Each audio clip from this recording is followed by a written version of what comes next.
Welcome back to my YouTube channel. My name is Rob Edwards and today I'm talking about Game of Thrones Series 8 Episode 1, Winterfell. And I'm going to have to do this in a bit of a hurry, so I'm going to try and do this in one take, which will definitely not work. Anyway, I'm going to tell you the things that I liked, the things that didn't quite work for me, and a general sense of the episode. So, generally, what do I think of this episode of Game of Thrones? I think it was alright, you know? It was fine. It wasn't super thrilling, but I never really expected it to be. The first episode of Game of Thrones seasons tend to be exercises in putting game pieces in the board in the right place, and this was no exception, really. With a much shorter season, I think this is the only episode that gets a pass for that. We better see some mayhem and murder and death and destruction starting very early next episode. But this one, yeah, I actually really liked it. I thought there was some brilliant reunions that we've been looking forward to for literally years in some cases. I thought all the stuff we got with Arya was fantastic. Her reaction to seeing Jon, the Hound, even Gendry, all of those reunions were really cool and really well played, and makes me remember that Maisie Williams is actually quite a good actress, despite her performances in Doctor Who a couple of years ago. So I really enjoyed all of those reunions. I enjoyed, speaking of good actors, I really enjoyed the performance when Samwell learnt about the death of his father and brother from Dany. I thought that was a supremely well acted scene. All three of them in there. I love Jorah in the background going, "Oh God, can I be somewhere else, please?" But Sam being kind of, "Okay, yes, no, I just gonna need to process that," and running away. I think we've seen Sam grow as a character over the course of the show, and I think the Sam that we saw in season 1 would not have taken that quite as, not calmly, but would have had a bigger reaction, I think, and in a different direction than what we saw now. Lots of lovely little character pieces in this episode. Interactions between Tyrion and Sansa, interactions between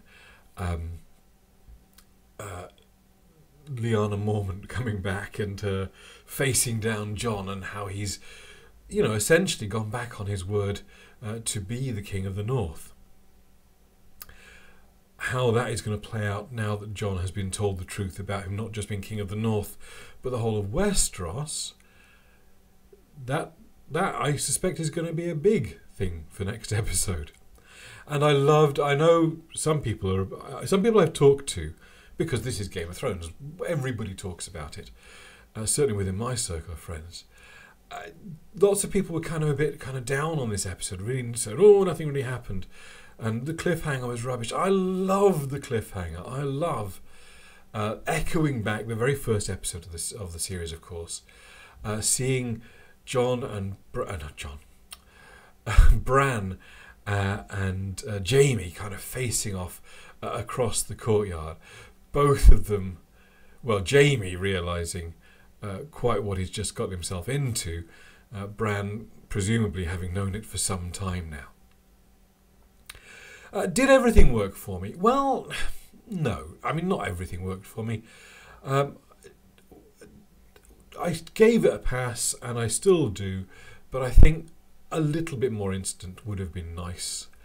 The dragon rides were quite fun, but could have been shorter, and I would have given a couple of minutes from that to get a little bit more, if only just to see a shot of the marching ice army. Perhaps they're saving that for next episode, or even episode 3, but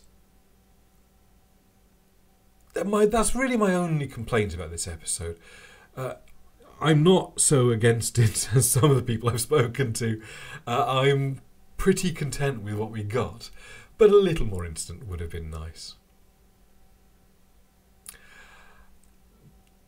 Now, I've been talking to my wife about the Game of Thrones, and we have done our own little death pool about who we think will live and who we think will die for this season of Game of Thrones. And I'm going to do this. I was going to do this in one take, but I just realised I haven't got this open, so bear with me. Do 2 ticks while I go and open that. I have, in fact, already amended my opinion about who's going to live and die in this series since writing down these names for my wife.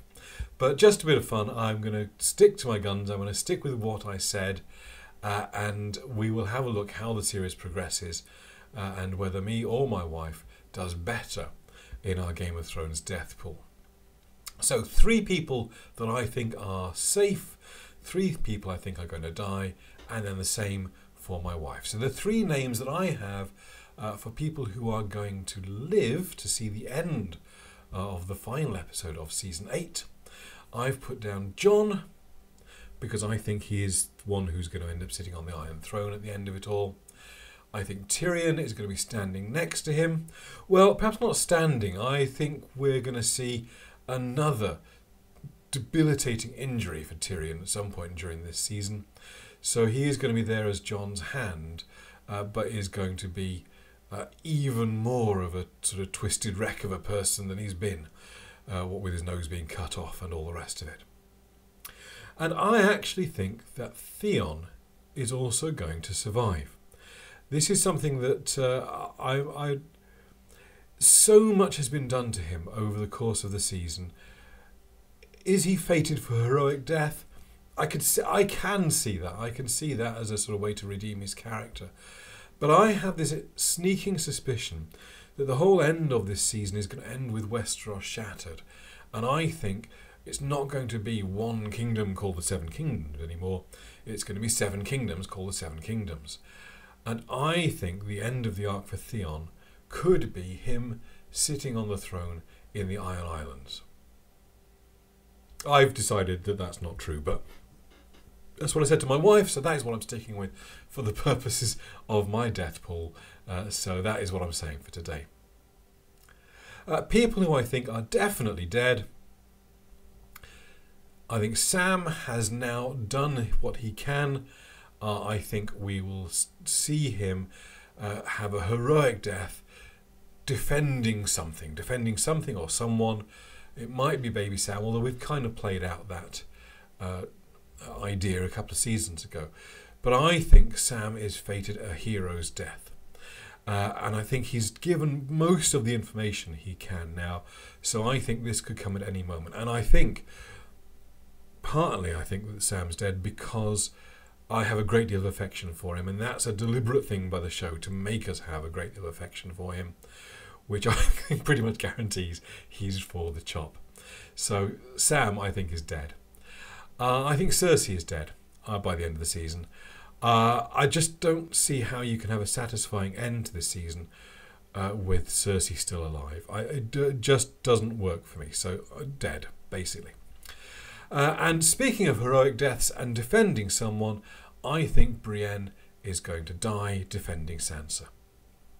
And I think that Sansa is also going to die, although she's not on my death pool list. And I think Dany is going to burn Sansa alive with the dragons, and it's what is finally going to set Jon and Dany against each other, because I'm pretty sure that's happening. And I don't think it's enough, this information that Sam has imparted. I don't think that's enough to set Jon against Dany, but I think Dany taking overt action against the Stark family will. So I think Dany is going to try and, or will successfully kill Sansa. Brienne is going to try and defend Sansa, die in the process. And so that's the 3 names on my death list, Sam, Cersei and Brienne. My wife, on the other hand, I don't have her reasons, but I will just list out who she said. She said the people who are definitely going to live are Jon and Sansa and Sam. So we disagree very much on 2 of those names there, but agree completely on Jon being a survivor. Which, now I think about it, probably means he's dead. But never mind. And she has said people who are definitely dead, Jaime, Dany and the Hound. I can see her being right about all of those. To be honest, they don't contradict anything I said. So we could both win out on that one. Anyway, there we go. That's my review of episode 1 of season 8, more or less in one take, so I'm pretty pleased with that. Join me next week when I will be reviewing the next episode of Game of Thrones, and join me later today when I will be doing a reading from a short story, which tying into my podcast, which is also coming out today. Thanks for watching. Cheers.